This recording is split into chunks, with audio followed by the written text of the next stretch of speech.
What's going on, guys? How's everybody doing? Another day, right? Nice and sunny out, no clouds. It's about 20 degrees out though. That's the only problem. But we're supposed to get up into the 40s, so we keep our fingers crossed. Hope everybody's doing good. My 55 Build Your Ride is done. Or Build Your Ride 55. You know what I'm talking about. This. I have finished. But before we do that, I thought I'd give you a little history on the Chevy Bel Air. So settle in, get a cup of coffee. Whatever you're going to do, Joe. Alright, you ready? The history of the 1955 Chevy Bel Air two-door sedan. 1955 was a watershed year for Chevrolet.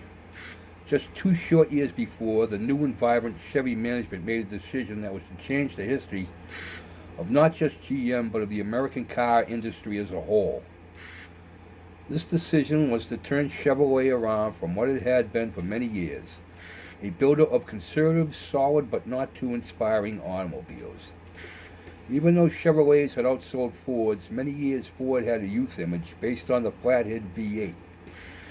The folks at Chevrolet had decided to change that situation and change it in a big way.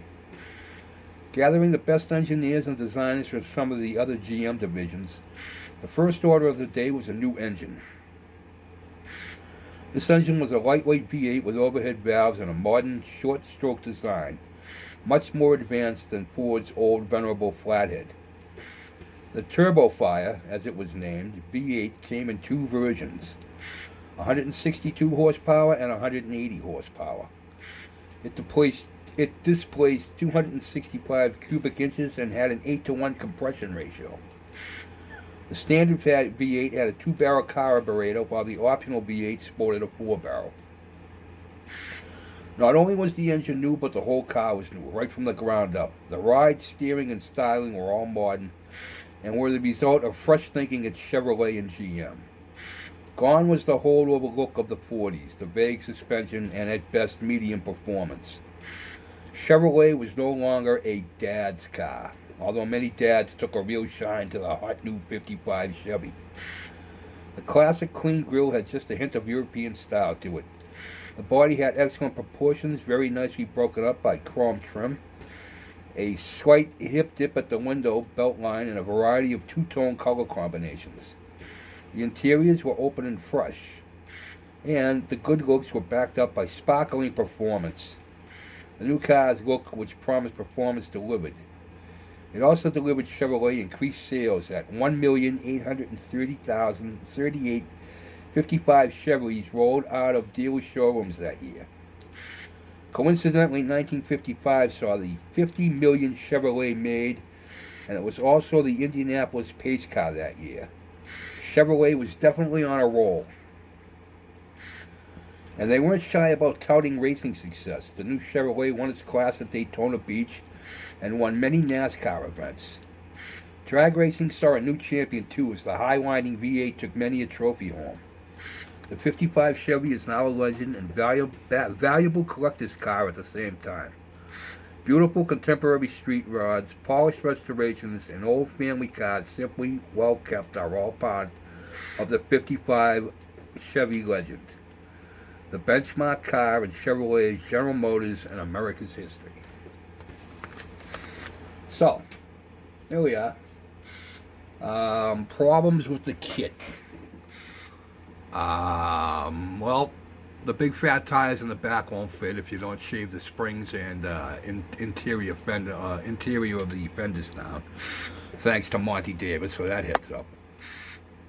There's only 2 gluing points for the engine, one in front and one in back, which kind of makes it tough to put in. You gotta sit there and hold it or clamp it into something because it likes to roll to one side or the other.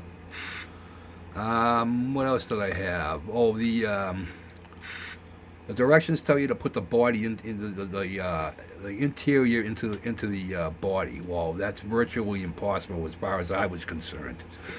It did not want to fit right. It kept rolling to one side or the other. So what I did was I glued my interior to the chassis.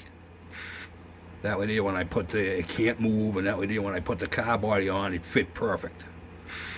So that's what I did. And the only other problem I had were the bumpers. Didn't matter how I put the bumpers on, they did not look right to me. They don't really give you a good view of them in the directions. It's kind of tough to tell which way goes what. I could have them on upside down. Like I said, I don't know. Every time I put them on, I did not like the way they looked. So I put them on one way, and that's how they are. So if they're upside down, you'll have to tell me. So without further ado, let's go look. Hang on, boys. Hang on. Put your seatbelt on, Jeff. All right, here we go. 55 Chevy. This is what I would do if I had one. There she is. Just a heads up, I know that looks darker in the thing, but this is orange, not red. But yeah, I think she looks pretty good. Painted the headlights green. Put some tiger stripes on her.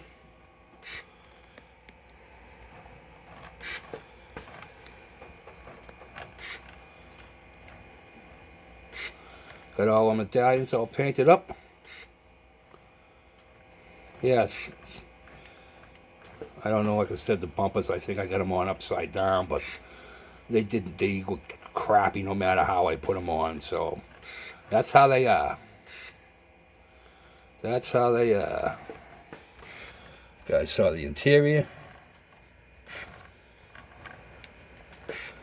I would have liked this to be down a little more, but this is one of those decals that once you put it on, it stayed there. It didn't matter what I did to try to get it off. Matter of fact, I broke a little piece of the S off, so I stopped and left it alone. But yeah, but I think she looks pretty good, damn it. Take a hood off. It's our engine. So basically, the only thing that's holding this body to the interior is the radiator hose. Like I said, I tried to get it up in there like the directions said, but it did not want to cooperate. So, that's how we left her. See if I can roll her over and give you a look underneath without messing anything up. There's our underneath. Aluminum drive shaft. Steerable front end. But yeah, I'm pretty happy with how she looks, boys. Another one done. So let me know what you think. Put some tiger stripes down on the manifolds. But yeah, I'm pretty happy with how it looks, considering. So let me know what you think.